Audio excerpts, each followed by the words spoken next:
Interesting hymn we just sang with the very last line, cast out all fear. It's a hope that we have. I think especially in the current world in which we live today, it's kind of a fear-filled world. Wouldn't we agree? Not that the past hasn't been like that, and there'll probably be times in the future where we will be fearful of what's going on in this beautiful blue globe that is spinning through space. But there's so much that's going on in our world right now, today, that just seems kind of topsy-turvy. The national and the world political arenas concern each and every one of us. There's a cultural shift in our society that seems to bring on new behaviors, some acceptable and welcome, but there seems to be others that are not so acceptable and certainly not welcome.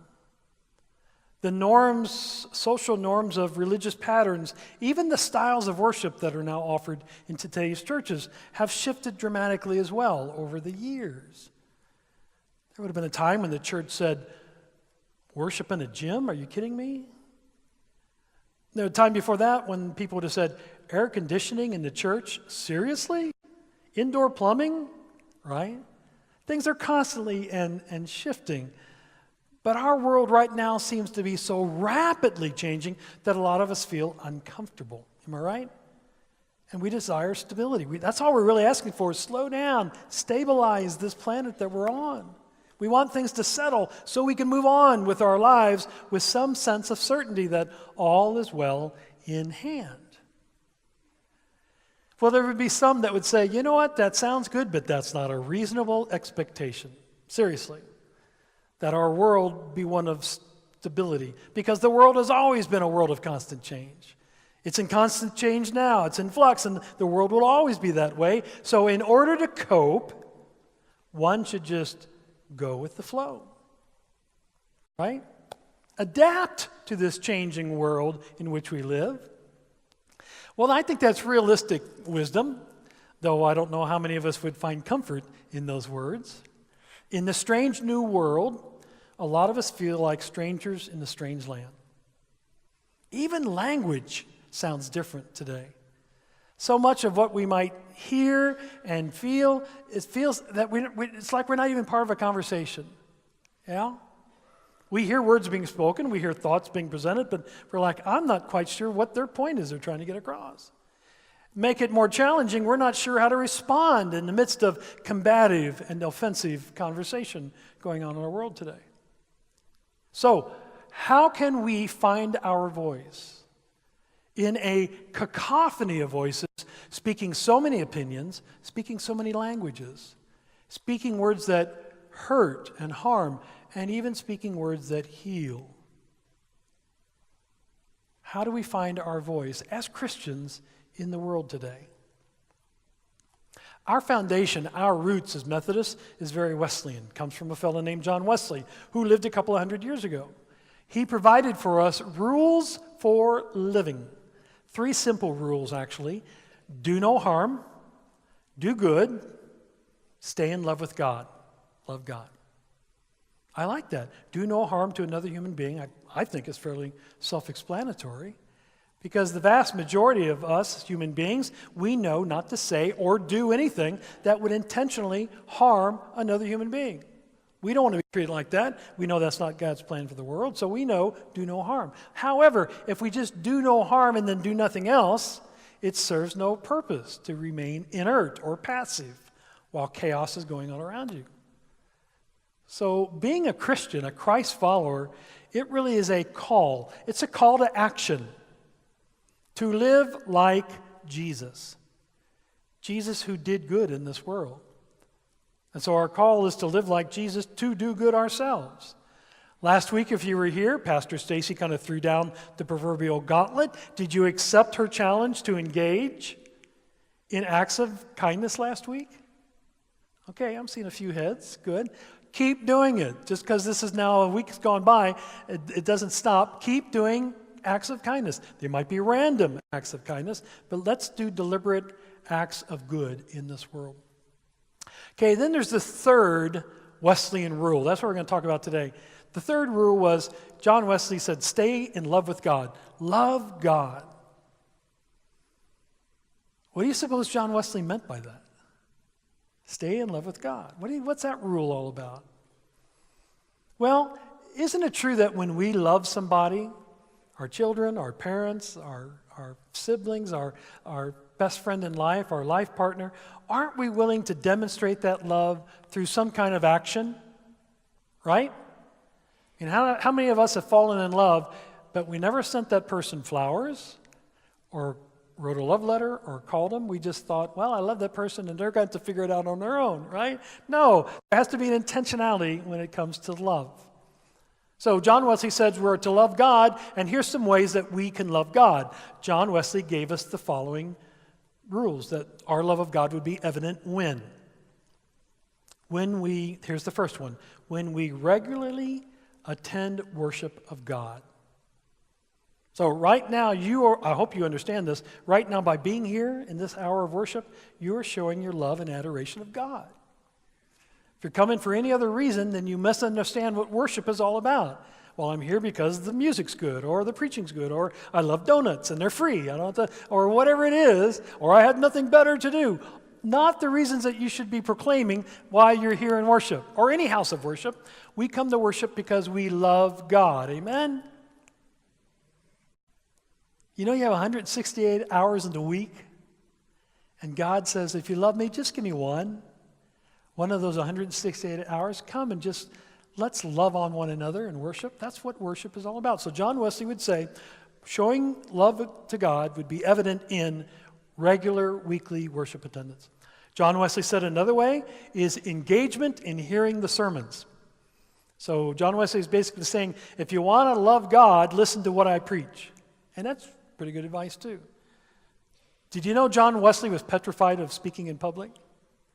Yeah, here he was, a preacher's kid, got through Oxford University, came out, and literally was terrified to speak in front of other people. So a friend said, well, for heaven's sakes, get out of the pulpit and get out into the community and preach. And so John Wesley went to coal mines. Back in England in those days, boys and men worked in the coal mines all day long, long shifts for basically nothing. And when they'd come out at the end of the day, coal dust, exhausted, weary, there would be John Wesley, Bible in hand, preaching the good word of God's love. They didn't quite do the trick, and so a good buddy, his name George Whitefield. George Whitefield was a Methodist in the early days of the church and broke away and started another denomination. That's another sermon. George Whitefield said, get out in the countryside and preach.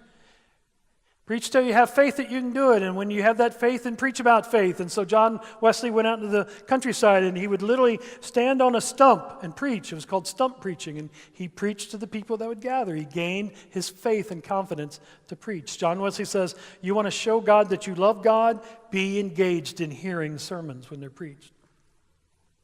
Another way John Wesley says, show your love of God. Participate in the sacrament of Holy Communion. John Wesley was a firm believer in doing communion as often as you could. He would take communion all the time.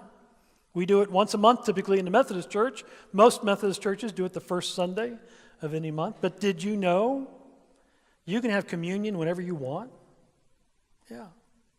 You could call the church and say, Pastor Scott, Pastor Stacy, we have a lot of retired elders. Dwight's back there. We will bring communion to you. You might be in the hospital. You might be at home. You might show up here and say, can I have communion? We will pause the business of the day in order to go move into a sacred time of Holy Communion. You bet. So a sacrament of Holy Communion is a way that we demonstrate our love to God, because it's not just eating bread and drinking juice. It is the means by which we experience God more fully, tangibly, through a sacred time of communion. So you don't have to wait month to month to month. If you want communion, we will serve communion. But we come at it with the attitude of, this is how I'm going to show my love of God and my reverence of who God is through Jesus Christ, by participating in the sacrament of communion. So regular worship attendance, which John Wesley would mean every Sunday in worship, engaged in hearing the sermon, and participating in Holy Communion. Then he said, another way to show your love of God, prayer. Think about somebody you really love in your life, and yet you never text them or tweet them or email them or phone them or visit them or write them a love letter, and yet you say, oh, I love this person, I just never talked to him. Well, how many of us are like that with God? Oh, I pray every once in a while when I need something. But no, if we truly love God with all our whole heart, mind, strength, then we're going to talk to God constantly. And the way to do that is through holy conversation, prayer. both corporately when we do the Lord's Prayer, for instance, and individually, privately, at home, and at mealtime, and when you rise in the morning and go to bed at night. That is that holy conversation between you and God, solely for the means of talking to God because you love God. And finally, John Wesley would say, you want to show your adoration of God? Search the Scriptures and read God's love letters. You ever thought about the Bible that way? Bible's packed with lots of stories, some of them not pleasant, but there's a lot of love letters to us too. I would say that's what the gospel letters are. Of Matthew, Mark, Luke, and John, God's love letters to us, because that's all Jesus is talking about is love, love, love, love. So if we love God, one way to show that love is searching the Scriptures, reading the Bible regularly, and engage in Bible study. So somebody said to you, well, how am I supposed to demonstrate my love to God? Your response now can be, because it was for Wesley and therefore it is for us, worship, prayer, Holy Communion, and reading the Bible. See how simple that is? How do we show our love for God? Worship, prayer, Holy Communion, and Bible study. And here's the caveat. This is the icing on the cake, I think. Engaging in these practices, by the way, they're called means of grace. Through the power of God's Holy Spirit, we can strengthen our spiritual muscles. Yeah, is your spirit feeling a little flabby and fat, right? Inert, passive? A good way to strengthen our spiritual muscles is by participating in worship and prayer and communion and Bible study. It strengthens our spiritual muscles and our intellectual minds. We get smarter because of God, thus enabling us to participate with confidence in any discourse in the public arena. That's our Wesleyan response. I said a few weeks ago, sometimes things are going on in our world and we think later, my goodness, I didn't know what to say or how to react. We have a voice and a choice. We can say to people when we see stuff like that, we can say, I'm going to choose not to speak that way as a Christian. I'm going to choose not to behave that way. That is not acceptable as a Christian. And when we say that out loud, other people go, oh, finally somebody said that. And you know what? I'm going to say what she said. I'm going to say that too. And it gives one another courage and confidence to speak and have a voice in this world. So John Wesley offers this Wesleyan response. Now we also have a biblical response in today's tumultuous world. In the Old Testament, the Hebrew Scriptures, in the 8th century before Jesus would arrive on the scene, there was this prophet by the name of Micah. And Micah lived in a world not unlike our own, sadly to say. Millennia later, Micah lived in a world that was filled with corruption and degradation. And we have to admit our world is filled with corruption and degradation as well. Otherwise, we'd be living in heaven, right? We're not. And like most prophets, Micah attempted to enlighten those around him. He was trying to be the mouthpiece for God, to speak for God, saying that while you choose to go your way, humans, you need to be going God's way. And Micah explained to them that if they chose to continue on their own way, self-driven, that destruction was going to be what followed. He was very clearly saying, you're going this way, the bridge is out ahead, there's a band of bandits ready to rob you, and there's a bear and a lion ready to eat you. If you go this way, it's a safe journey all the way home. And human beings go, what do you know? That's what we say to prophets. We know what we're doing, as they go right into battle defenselessly. And so Micah was very clearly saying destruction's at hand. And we know in hindsight, they ignored Micah's prophecy, and he was correct. Destruction came. He offered prophecy, he offered wisdom, and no one heeded it. So when we get into the word in chapter 6, verse 8 of the book of Micah, we discover these prophetic words, and I think these words are just as important for us even today.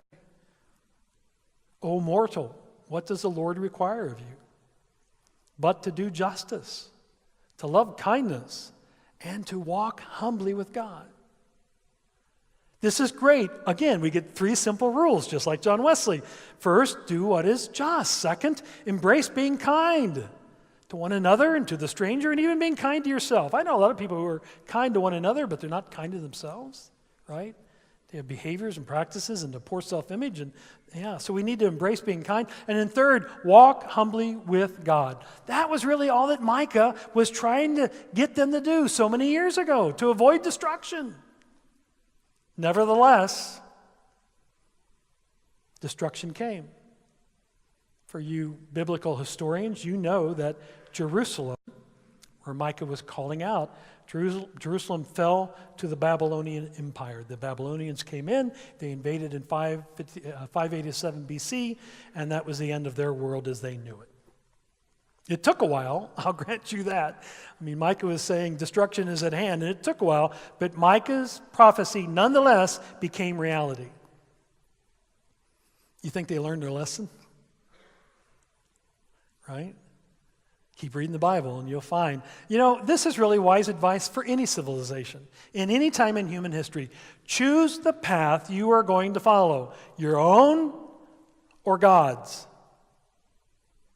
Because I can prophesy that God's path looks a whole lot like a world where people do no harm, they do good, and they love God. God's world is a world where everyone is just.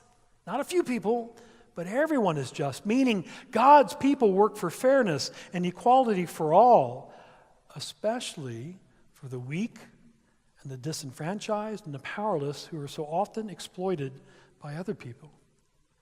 God's world is a world where all are kind. Again, not just a few people, but everyone is kind. Now, the book of Micah, the language used here years ago, millennia ago, was Hebrew. And so the Hebrew word for kind, that's the English word kind, the Hebrew word used here is hesed. H-E-S-E-D, hesed. And it has a meaning that's too difficult to convey in a single English word because it really has to do with so much more. Being kind doesn't mean opening a door and saying good morning. That's hospitality, and that's awesome. Being kind in those days, and I think even today, has to do with love and loyalty and faithfulness. Isn't it fascinating that the word hesed means loving others and yourself and God, being loyal to one another as human beings and to God, and being faithful to one another and to God. And then finally, God's world would be a world where we all walk humbly with God. Not just walk with God, but walk humbly. Again, when we look at ancient language, the word humbly would imply intentionality in those days, and I think it does today as well. We choose to walk carefully, deliberately, thoughtfully with our Lord. Careful and deliberate to put God first, and a willingness and a thoughtfulness to live comfortably and to conform with God's will for our lives rather than trying to live our own lives. A more concise way to say that as Christians, it means living a life that is Christ-centered rather than self-centered. Well, how do you know the difference? Well, a self-centered life is one where someone's always saying, I need, I want, I need, I want, I need, I want. It's all about me and mine. A Christ-centered life is what do you need? What do you want? How can I help you? So God's world is a world where we all live Christ-centered lives rather than self-centered lives. So whether you're 18 or 80, getting ready to retire or graduate from school, these simple words of wisdom can take all of us a very long way through life to live a fruitful life. We can choose to do our own thing. God will not stop us. The Bible's full of stories where God was clear about which way to go, and God didn't stop people from doing what they thought they had to do. So we can choose to do our own thing, which often looks like a path of get all you can while you can and disregard all others. Or we can choose the way that God calls us to live. Simply do no harm, do good, love God, and love others, and love yourself, and be just in all ways, and embrace kindness and mercy as you walk humbly with God. The choice, quite literally, is yours to make. I have an example of a way to live this life. It's illustrated in a story by a colleague of mine. Her name is Charlotte Brent. And she shares this wonderful story, and I've shared this story before. It's about a fellow she knew by the name of Wilson. Wilson grew up in the hill country just north of Vicksburg, Mississippi, and some of you know exactly where that is. As a boy, Wilson loved to roam the bluffs and the woods that rise on the banks of the Mississippi and the Yazoo rivers. In the summertime, all the nieces and nephews would come to visit and to play in the summer sun. And at some time during their adventures, the children were always drawn to look into the culvert. Yeah. When this new highway was built, the engineers placed this concrete culvert, a tunnel into the high road bed so that when the rains came in the spring, it would not wash out the road. The culvert was just tall enough to keep adults out, right? A kid could stand in it, but not an adult. And there's always water standing in the bottom. And various creatures looking for respite from the hot sun awaited inside, like little frogs and tadpoles and small snakes and snails. Moss grew up the dark sides, and tendrils of vine hung down inside, forcing their way through the cracks and the crevices. Industrious spiders built webs just inside the tunnel to catch unsuspecting bugs, and one could always feel a cool, damp breeze that blew through that tunnel on a hot summer day. Wilson would get to that culvert, that tunnel, and he would stand and he would look inside, but he could never get brave enough to step inside as everybody else went rushing through. And then one day, Howard came to visit, and the boys were drawn irresistibly finally to the culvert. And Howard wanted to go through, and he urged Wilson to go through with him, but again, Wilson held back. He would not go through. So finally, Howard just ran ahead through the tunnel, splashing through the cool water, brushing past the vines and the spider webs, and Howard emerged out the other side, back into the summer sunlight, and then he called out, "Come on, it's all right." But still, Wilson was afraid to enter the darkness. And then something happened. Before Wilson could even think about it, Howard came splashing back through the culvert and went to Wilson, grabbed him by the hand and said, "Come on, I'm going to go with you." You see, that's how Jesus is in our lives. When we're facing uncertain, dark times, where there seems to be a tunnel of uncertainty and doubt before us, Jesus is always right there, never fails. Jesus is always right there to say, "I'm going to take your hand and we're going to walk together." My friends, we can be like Jesus in that regard. When people in our lives feel uncertain, like a lot of us do, a little afraid, like a lot of us do today, we can walk hand in hand. We can say, "Come on, let's walk together into the light of Christ. Let's go through these dark times. There will always be the light of Christ ahead. No matter what, that light is always there."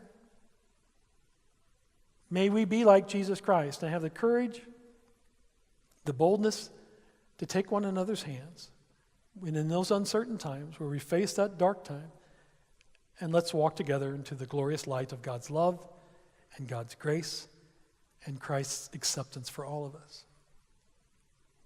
Do no harm. Do good. Love God. Good life lessons for all of us in today's world. But wait, there's more. Live a just life. Be kind to one another. And let us walk humbly with God.